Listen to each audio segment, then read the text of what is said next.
অনেক দিন চিপস খাওয়া হয়নি, ওই জন্য ভাবলাম এখন তো আলু উঠেছে, তা আলুর চিপস বানাবো। আর আলুগুলোকে ভালো করে ধুয়ে আমি গ্রেটারে গ্রেট করে নেব, পিস পিস পিস পিস করে কেটে নেব।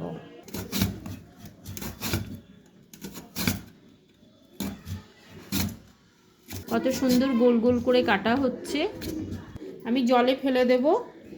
আর আমি 2-3 বার জল দিয়ে পরিষ্কারভাবে ধুয়ে নেব। কড়াইয়ে জল দিয়ে দিলাম, লবণ দিয়ে দেব, সব দিয়ে দেবো ওতে। এবার এটাকে তুলে নাও। লঙ্কার গুঁড়ো ছিটিয়ে দেব। এবারে একটা একটা করে সব আমি রোদ্দুরে মেলে দেব। আমি দিয়ে দিলাম, মুড়মুড়ে হয়েছে, কত সুন্দর আওয়াজ। আমি ওপর থেকে এবারে একটু বিট লবণ ছিটিয়ে দেব। একদম খাস্তা। লাইক কমেন্ট শেয়ার করবেন আর আমাদের চ্যানেলটাকে সাবস্ক্রাইব করে আমাদের পাশে থাকবেন। ধন্যবাদ।